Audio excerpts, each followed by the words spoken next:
Saudos irmãos, com a graça e a paz do nosso Senhor Jesus Cristo. Estamos aqui para mais uma aula da Escola Dominical.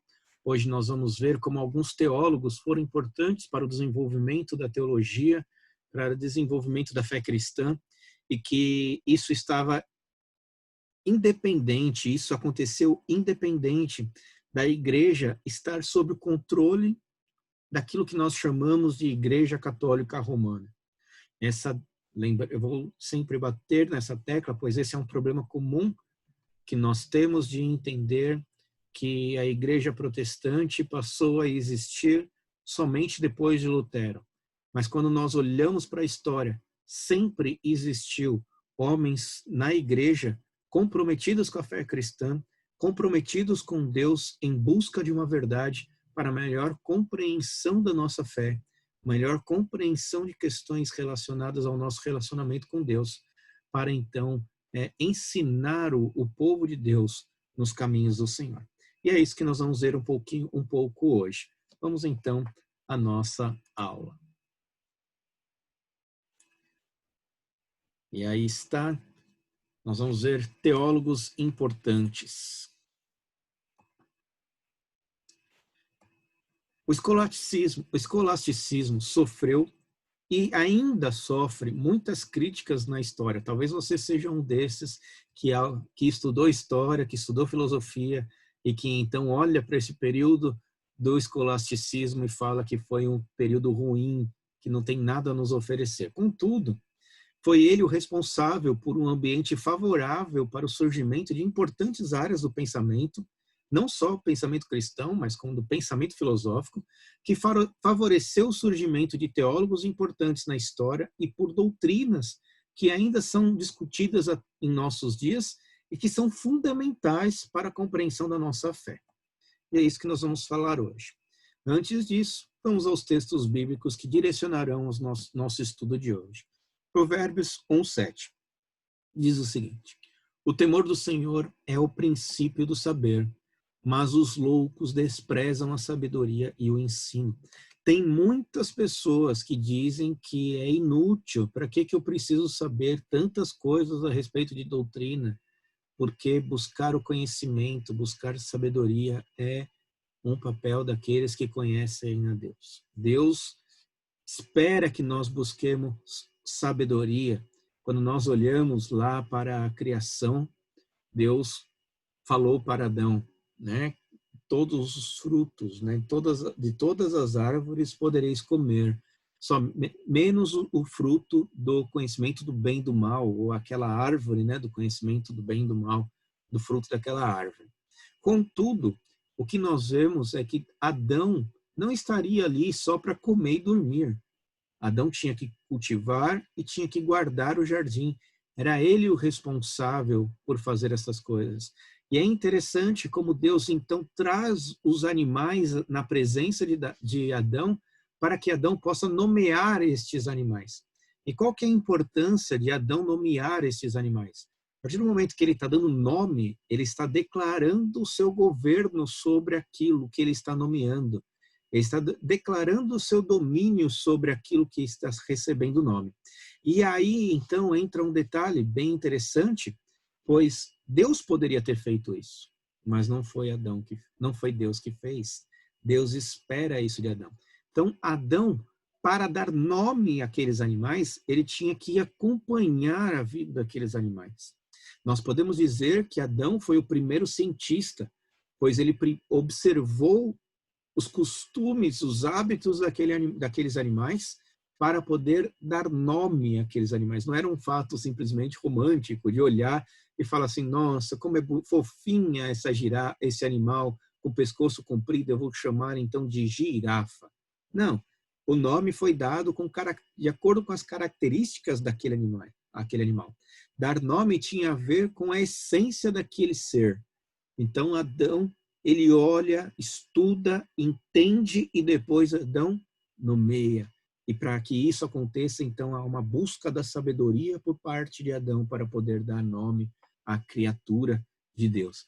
Então, o saber ali, o buscar a essência, o conhecimento das coisas para a compreensão é um trabalho humano entregue por Deus ao homem. Por isso, nós, quando negamos essa busca, nós estamos negando até mesmo o propósito de Deus sobre as nossas vidas. Então, buscar o conhecimento, buscar saber é importantíssimo. Provérbios 3, 13 a 18 diz o seguinte: Feliz o homem que acha sabedoria e o homem que adquire conhecimento, porque melhor é o lucro que ela dá do que o da prata, e melhor a sua renda do que o ouro mais fino. Mas mais preciosa é do que pérolas, e tudo o que podes desejar não é comparável a ela. O alongar-se da vida está na sua mão direita, na sua esquerda riqueza e honra. Os seus caminhos são caminhos deliciosos e todas as suas veredas paz. É a árvore da vida para os que a alcançam, e felizes são todos os que a retêm. Então, Provérbios, mais uma vez, dizendo como é importante buscar sabedoria. Sabedoria a gente busca do Senhor, e conhecimento, nós buscamos conhecimento das coisas que estão do mundo que o Senhor criou.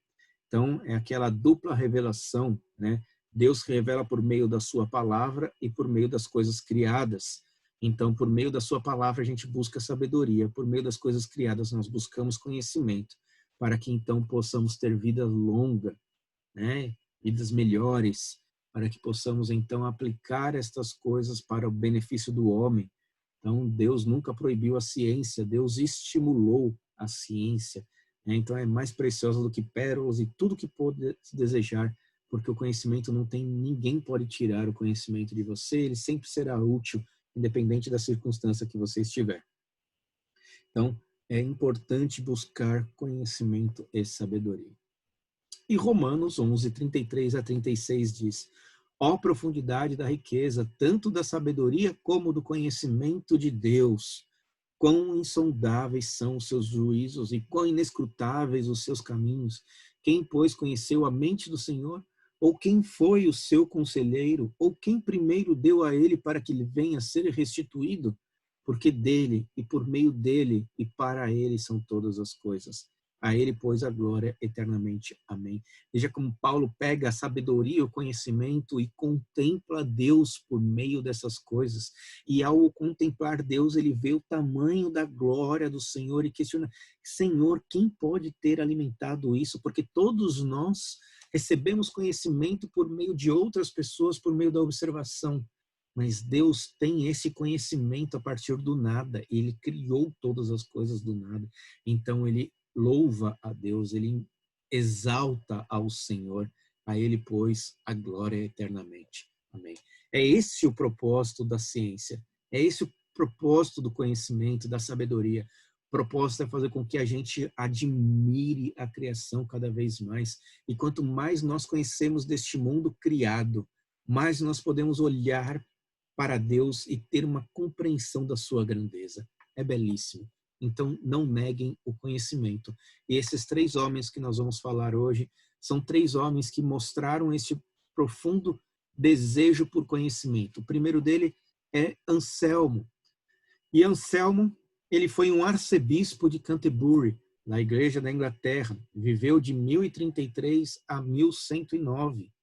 Então, ali no século XI, século XII, na virada do século, nós podemos ver, então, a influência de Anselmo, porque Anselmo ele foi considerado um dos maiores teólogos da Idade Média, a ponto de ser comparado a Agostinho. E para você ver a profundidade, porque Agostinho é, para a igreja e para a filosofia, um dos homens mais brilhantes que existiu. E ser comparado a Agostinho demonstra, então, Agostinho se torna um ponto de referência, né, para que possamos julgar a inteligência. E aí entra Anselmo, então, como alguém comparável a Agostinho. Ele era um notável clérigo e também era um excelente administrador. Ele refletiu cuidadosamente diversos tópicos teológicos e escreveu trabalhos que influenciaram muitos teólogos posteriores. E é interessante observar essa questão de refletir os cuidados de diversos tópicos teológicos. Por quê? Porque muita coisa estava sendo discutida a respeito de Deus. Muitas pessoas estavam tendo suas ideias. Nós temos acompanhado nas aulas de história da igreja até aqui e visto as discussões que têm se debatido a respeito da teologia, a respeito das questões de fé, a respeito de imagens, a respeito do ser de Cristo, né, da pessoa de Cristo, a respeito da obra de Jesus Cristo. Então, todas essas obras estão sendo discutidas. Então, ele vem, esse Anselmo, ele pega essas obras, reúne essas obras e ele percebe coisas interessantíssimas que vão influenciar muitos estudiosos daqui para frente. O que ele pretendia? O principal propósito de Anselmo era provar a existência de Deus. E é nessa tentativa de provar a existência de Deus que Anselmo, então, cria o que é conhecido na filosofia e na teologia, o argumento ontológico. Esse argumento ele é muito famoso e ele trata da investigação teórica do ser, ou seja, do princípio ali do ser. Então, ele quer entender quem é o ser de Deus, como que surgiu o ser de Deus. Podemos provar a existência de Deus? Então, Deus, se existe, né, Anselmo vai dizer, ele é o ser a respeito do qual nada maior pode existir. E isso é muito interessante, porque quando nós pegamos a filosofia platônica, e Platão, então, ele vai falar a respeito de questões muito importantes do ser humano, por exemplo, o amor, e ele fala que nós somos incapazes de amar perfeitamente. Mas se o nosso amor ele é imperfeito, logo existe um amor perfeito. E se existe um amor perfeito, ele deve estar em algum lugar. E aí, Anselmo, então, pega esta ideia de que se existe a perfeição em algum lugar, essa perfeição só pode existir no ser de Deus. E isso não é uma conclusão de Anselmo. Isso é uma conclusão de muitos filósofos, muito mesmo, até mesmo filósofos que não são que não são judeus nem cristãos. Então, eles conseguem compreender, como Platão, né, um Deus onde estas coisas se encontram de maneira perfeita. Apesar dele não compreender Deus, ele consegue entender que deve existir. Pois se alguma coisa imperfeita existe, o seu perfeito deve existir. E se deve existir, é aí então que ele diz, é o ser a respeito do qual nada maior pode existir. Então você pensa no amor perfeito. E se é perfeito, não tem como existir algo maior. Logo, se existe um Deus que é perfeito, nada maior do que ele pode existir. A partir, então, dessa definição, ele diz que Deus possui o mais alto grau de todas as virtudes e atributos positivos. Deus é amor, Deus é justiça, né? A nossa justiça é imperfeita. Mas se existe o instinto de justiça em nós, por mais falha que ela possa ser, essa justiça deve ser verdadeira e perfeita em algum momento, em algum lugar. E isso, então, só pode fazer parte de um Deus. Então, é Deus de amor, ele é Deus, é justiça, Deus e aí, todos os atributos, então, que nós podemos extrair do ser, de imperfeições que existem de alguma maneira imperfeita no ser humano, eles, então, trazem para... visto neste ser que se encontra, que é perfeito. Se o povo que existe, nós que existimos, podemos conceber um ser que não pode ser ultrapassado em sua grandeza, então aí ele começa a fazer referência aos filósofos antigos, então este ser tem que existir. Percebe que Anselmo não está usando argumentos bíblicos para provar a existência de Deus.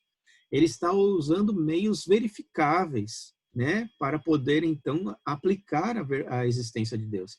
Se o povo que existe pode conceber um ser, né, que não pode ser ultrapassado em sua grandeza, então este ser ele tem que existir. Porque se existe a ideia desse ser, esse ser existe. Né? Se esse ser não existe, então ele não poderia ser inatingível em sua grandeza. Por quê? Porque a existência é maior que a não existência. Então, se esse ser não existe, então ele não poderia ser inatingível em sua grandeza. Então, é exatamente a questão da existência de Deus que ele entra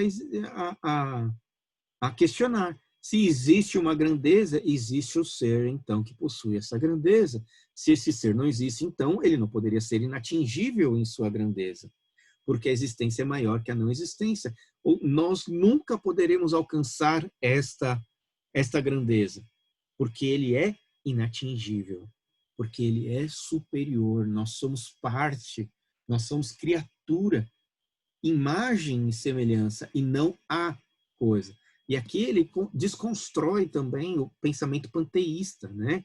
Que acredita que nós somos parte de alguma coisa. Mas, continuemos. Esse argumento, ele intrigou filósofos e teólogos desde que foi lançado, pois se discute isso até os dias de hoje, essa questão desse argumento. Alguns vão falar que esse é um argumento persuasivo, que ele está usando de algumas palavras ali para nos confundir e chegar à questão da existência de Deus.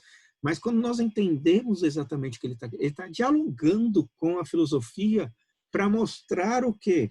Olha, o que a filosofia tem falado até aqui aponta para a existência de Deus. É isso que ele está falando. Então, ele está questões ontológicas a respeito da existência de Deus. Se a filosofia, sem o conhecimento de Deus, pode chegar à compreensão de que algo perfeito existe em determinado momento, em determinado lugar, ou em determinada pessoa, em alguém, esse alguém só pode ser Deus. Então, outros o consideram um jogo mental enganoso. Então, aí tem aí aqueles que se opõem, eles vão usar de grandes argumentos. E é muito interessante quando nós usamos os argumentos que são usados para quebrar o argumento ontológico, é que, assim, quando alguém vem um ateu e questiona o argumento ontológico, e quando você for ver, o próprio outro ateu vai contra o argumento usado para quebrar o argumento ontológico. Então, entre eles, entre o ateísmo prático ali, eles não concordam, eles se autodestroem nos seus argumentos e a gente acaba caindo no argumento circular que sempre volta para esse argumento ontológico, e é isso que torna esse argumento de Anselmo tão genial, tão importante para nós, né, para a história como um todo do pensamento, porque é um argumento que está presente, que está vivo aí, e que por mais que tentem questioná-los, eles mesmos caem em contradição e acabam discutindo entre eles. E é muito interessante a questão de... Então, foi Anselmo o homem que trouxe esse argumento primeiro. Ele também é autor, né, de uma obra conhecida como Cur Deus Homo, que lida com a relação entre a encarnação de Cristo e a sua obra expiatória. Então, a encarnação de Cristo é aquela questão de que o Deus se fez homem. E a obra expiatória de Cristo é a obra toda de Jesus Cristo até a sua morte na cruz. E por séculos, então, por muito tempo, a igreja ensinou que Jesus Cristo era totalmente Deus e também totalmente homem. Então, a plenitude de Cristo como sendo Deus e homem plenamente, e sempre foi discutido durante a igreja, e estava já consolidado entre a igreja essa questão de Cristo ser plenamente Deus e plenamente homem. Contudo, Anselmo ele não está discutindo a necessidade não. Ele não está discutindo se Jesus Cristo é plenamente homem ou se ele é plenamente Deus. Ele está discutindo o porquê que era necessário que Jesus fosse tanto homem quanto divino. E veja que essa discussão vem posteriormente. Então, eu já escutei uma vez uma pessoa dizer assim, veja, vocês falaram que Jesus é totalmente homem e totalmente Deus justamente por uma necessidade de ter que provar a obra de Cristo. Mas Jesus se tornou, a história mostra que Jesus era, a convicção de que Jesus era plenamente homem e que ele era plenamente Deus, veio antes do estudo da necessidade. Então, já estava consolidada a totalidade do ser de Cristo, quando então se discutiu a necessidade de Cristo ser tanto homem quanto divino. E isso é muito importante, porque a ordem vai mostrar que esse não era o problema. A questão era uma evidência bíblica. E agora a necessidade disso se passa a ser importante. Então, se Jesus era plenamente homem, Jesus era plenamente Deus, e nós conseguimos constatar isso por meio das Escrituras, por que que ele era plenamente homem? Por que que Deus fez assim? E ele concluiu que o pecado é como um débito moral, ou seja, com o qual nós tínhamos que lidar. Nós devemos tanto, o homem tem uma dívida tão grande para com Deus, que nós não temos como pagar essa dívida. Deus, então, pode pagar, porque ele não tem dívida nenhuma, ele não tem débito nenhum. Então, ele se faz homem, né, um ser plenamente homem, para então poder pagar esta dívida que nós não podemos. Então, Deus sofre o dano em nosso lugar da dívida que nós tínhamos para com ele.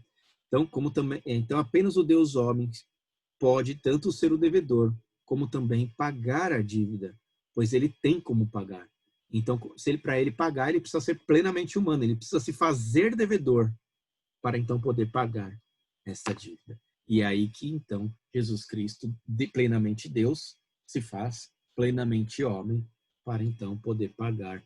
Se ele deixasse de ser Deus no momento em que ele se torna homem, ele passa a ser somente devedor e ele também não tem como pagar. Então ele precisa ser plenamente Deus. Então, se ele é apenas plenamente Deus, ele não pode pagar no nosso lugar. Ele precisa ser um de nós, porque ele não tem dívida. Então ele precisa ser plenamente homem para ser um representante da raça humana e pagar, então, esta dívida. É isso, então, que Anselmo chega à conclusão. E isso vai alimentar outros mais para frente. Nós vamos ver também a questão de Pedro Lombardo, outro homem importantíssimo também. Ele era um homem controverso, um homem que viveu de 1079 a 1142, contemporâneo aí a Anselmo. Ficou conhecido pelo seu romance trágico e proibido com Heloíse. Para quem não conhece a história, né, Pedro, ele era um professor de filosofia, um grande professor de filosofia, muito reconhecido no sua época, um dos maiores professores da sua época. E ele dava aulas de filosofia e ele conheceu Heloíse. Heloíse era uma mulher muito inteligente, que estudava grego, hebraico, latim, e ela era uma adolescente que gostava de estudar, e ela foi chamada o pai dela chamou então Pedro para dar aulas para Heloíse, e os dois acabam se apaixonando. E nesse relacionamento, né, deste amor, surge então um relacionamento proibido, né? E esse relacionamento, eles casam escondido, tem um filho deste relacionamento. A família de Heloíse descobre, e então aí a gente já não sabe exatamente como que a história aconteceu, mas o que aconteceu foi que Pedro foi castrado. E depois que ele foi castrado, ele virou monge, né? Ele se tornou monge e ela se tornou freira. E esse relacionamento entre os dois continuaram por cartas. Então, muitas das questões teológicas que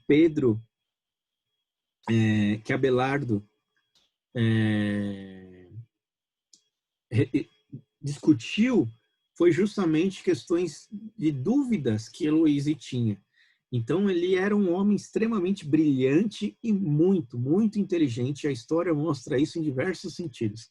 E ele é autor de uma obra chamada Sic et Non, que significa sim e não, numa tradução mais literal. Apesar de não ter a palavra sim no latim, né, essa é a palavra sic, é assim, né, nós traduzimos como sim e não. Trabalho que desafiou as hipóteses a respeito da autoridade e precisão das tradições teológicas da Igreja. Ou seja, ele, ao contemplar a história, ao ele resumir os ensinos de grandes teológicos em muitos pontos diferentes, ele chegou à conclusão que dentro da história da Igreja havia muitas contradições entre teólogos. Ou seja, se teólogo A pensa uma coisa, B pensa outra, C pensa outra, D pensa outra, isso significa que na tradição da Igreja existiu vários tipos de pensamentos, o que coloca em xeque a teoria da infalibilidade das tradições, de que a Igreja está sustentada pela tradição da Igreja. Porque se for assim, a Igreja ela é contraditória. Então, não pode sustentar a doutrina da Igreja Católica de apoiar a sua autoridade na precisão das tradições teológicas da Igreja. Isso vem abaixo.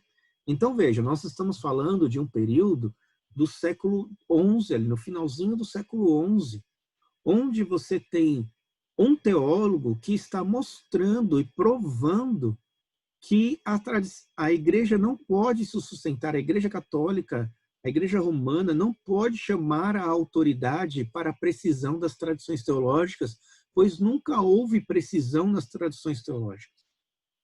É isso que Abelardo está traduzindo. Então, ele juntou para mostrar as diferenças. E em cima das diferenças, ele chega à conclusão que a tradição não pode ser uma base sustentável para poder, certo? A Igreja não pode apoiar o seu poder com base na tradição. E isso nós contemplamos hoje, claramente. Mas naquela época, a Igreja começava a querer declarar sobre si um poder sobre uma autoridade por causa das precisões da tradição. E é aí que Abelardo entra para mostrar que não. Ele mostrou que os teólogos haviam sempre sustentado uma variedade de pontos de vista em certas questões.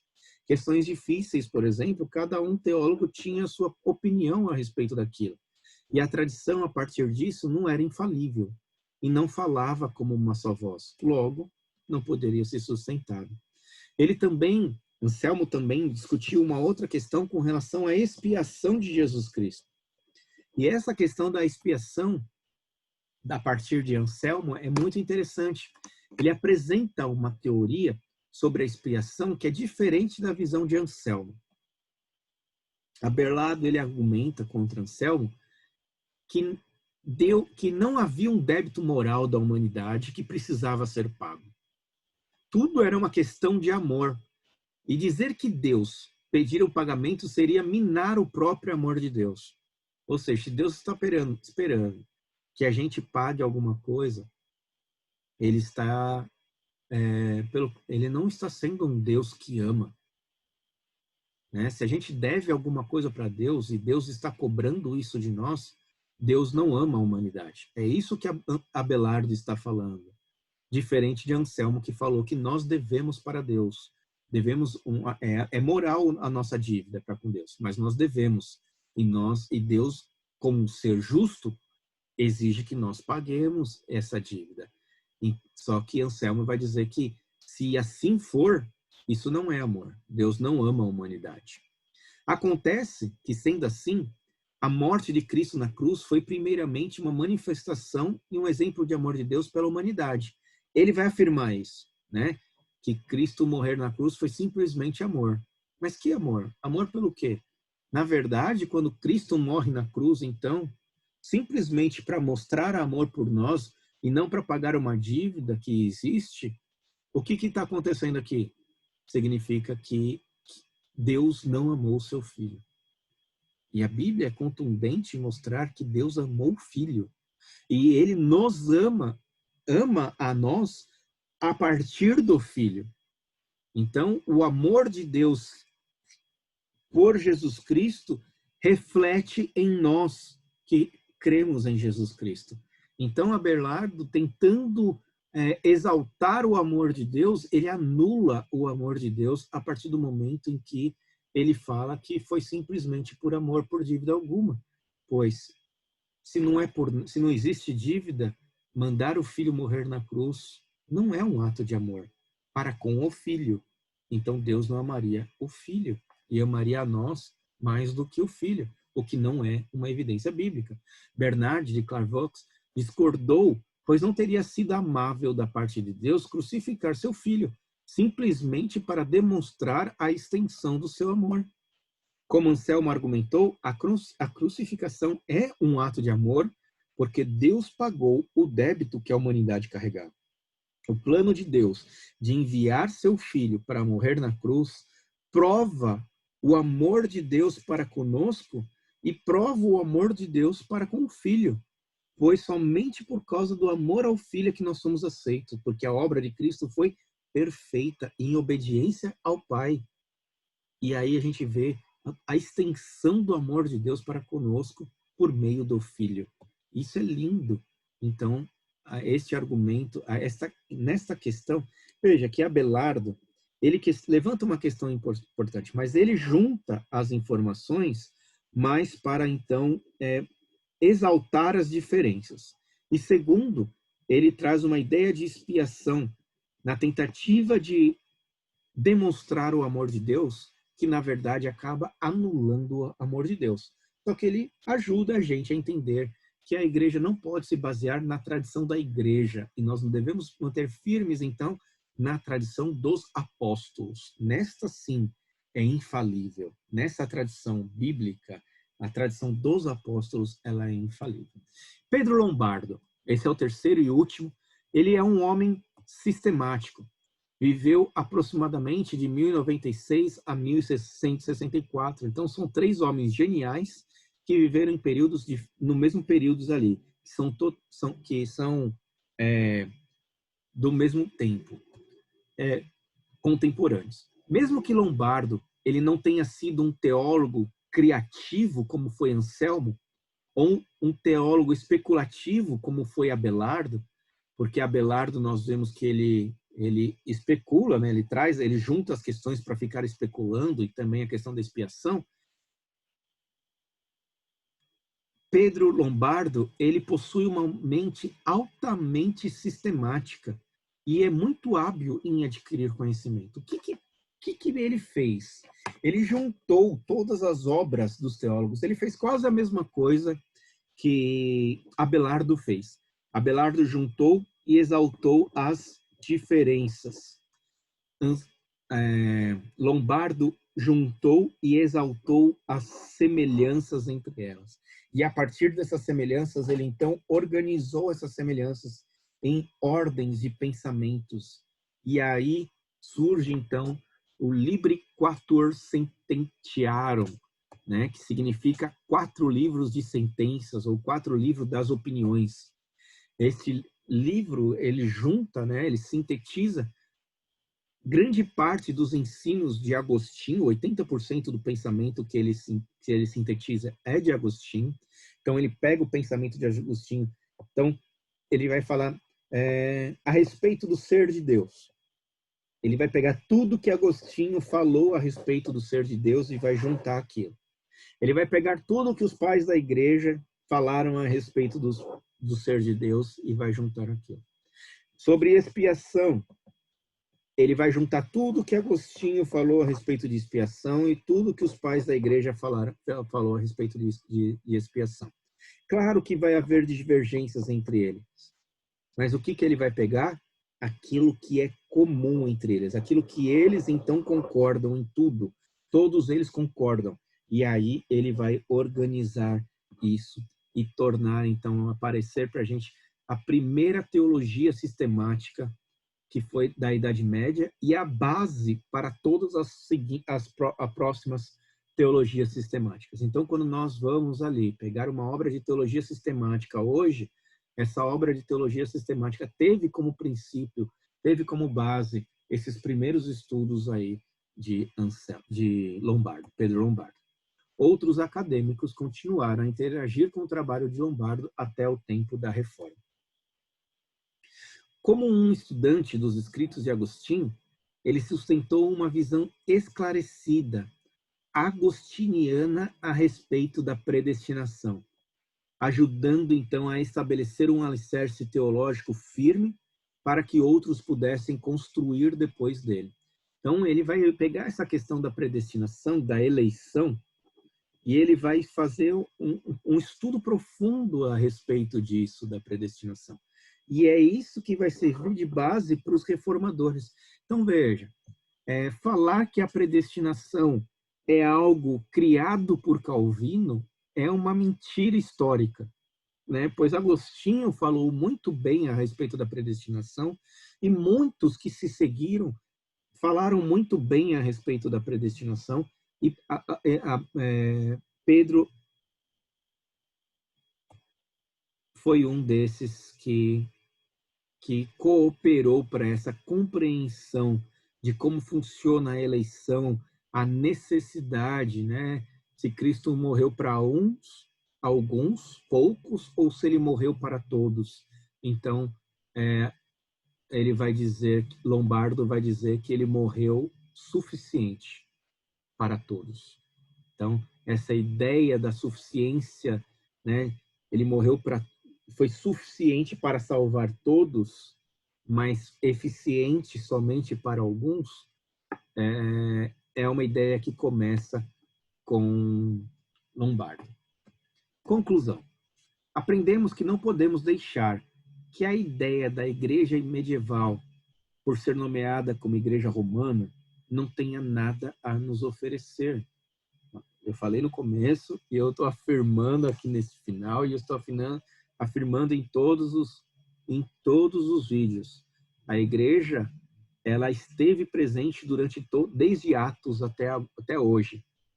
E da mesma maneira que a Igreja Católica se desviou do caminho e alguns se mantiveram firmes, isso pode acontecer conosco também se nós não estivermos atentos à história e se nós não estivermos atentos à doutrina. Então, você que está me assistindo, que está escutando essas aulas, que tem acompanhado as aulas de história da igreja, saiba que é importantíssimo nós conhecermos história e doutrina, pois é a única forma de estarmos vacinados e não corrermos o risco de criar heresias. Certo que também dependemos principalmente da ação do Espírito Santo em nossas vidas e da oração contínua para que Deus nos dirija. Pois a heresia é fruto de um coração pecaminoso e nós precisamos da ação de Deus em nós. Mas o que vai nos ajudar em muito a não ser conduzido por heresias é conhecer a história. E aí, então, entra a importância disso tudo. Ignorar a doutrina é correr o risco de, então, cair em heresias. O Senhor, ele está conduzindo a história acima de todas as autoridades terrenas. Nunca esqueça isso. Nós podemos perceber, então, como Deus usou o escolasticismo para promover discussões teológicas profundas que nos auxilia a compreender melhor a nossa fé por meio do conhecimento de Deus.